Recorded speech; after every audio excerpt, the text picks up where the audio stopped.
নমো নমঃ সুপ্ৰভাতম শ্ৰীমদ্ ভগবদ গীতামৃত আজি শ্ৰীমদ্ ভগবদ গীতাৰ ক্ষেত্ৰ ক্ষেত্ৰজ্ঞ বিভাগ যোগ নামৰ ত্ৰয়োদশ অধ্যায়ৰ ২০ সংখ্যক শ্লোক। এই বিশিষ্ট শ্লোকভাগী হৈছে এনেধৰণৰ: প্ৰকৃতিং পুৰুষং চৈব বিদ্যানাদি উভাৱপি विकारां च गुणां चैव বিদ্ধি প্ৰকৃতি সম্ভৱান। এই বিশিষ্ট শ্লোকভাগীৰ অসমীয়া অৰ্থ হৈছে এনেধৰণৰ: জড় প্ৰকৃতি আৰু জীৱ উভয়কে অনাদি বুলি জানিবা আৰু সেইবিলাকৰ বিকাৰ আৰু গুণসমূহকো জড় প্ৰকৃতিৰ পৰাই উৎপন্ন হোৱা বুলি জানিবা বুলি কোৱা প্ৰসংগত ভগৱান শ্ৰীকৃষ্ণই সখা অৰ্জুনৰ আগত এই বিশিষ্ট শ্লোকভাগীৰ অৱতাৰণা কৰিছে।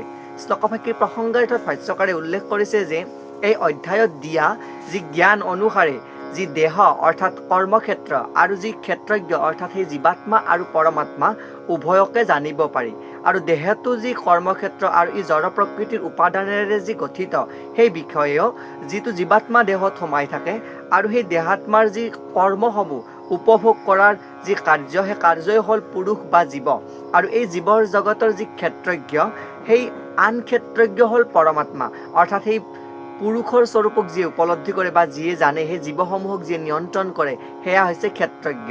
আৰু অৱশ্যে এই কথা বুজিব লাগিব যে পৰমাত্মা আৰু জীৱাত্মা দুয়োটাই পৰম পুৰুষ পৰমেশ্বৰৰ অভিন্ন প্ৰকাশ, আৰু সেই জীৱাত্মাৰ যি স্বৰূপ সেই জীৱাত্মাৰ স্বৰূপ শক্তিৰ প্ৰকাশ আৰু পৰমাত্মা হ'ল ভগৱানৰ নিজৰ স্বৰূপৰ এটা বিস্তৃতি, আৰু সেই জীৱই বা পুৰুষেই এই জড় জগতৰ যি প্ৰকৃতি সেই প্ৰকৃতিক ভোগ কৰি থাকে। এয়া উক্ত বিশিষ্ট শ্লোকভাগীৰ সৰল গুঢ়াৰ্থ। ধন্যবাদ।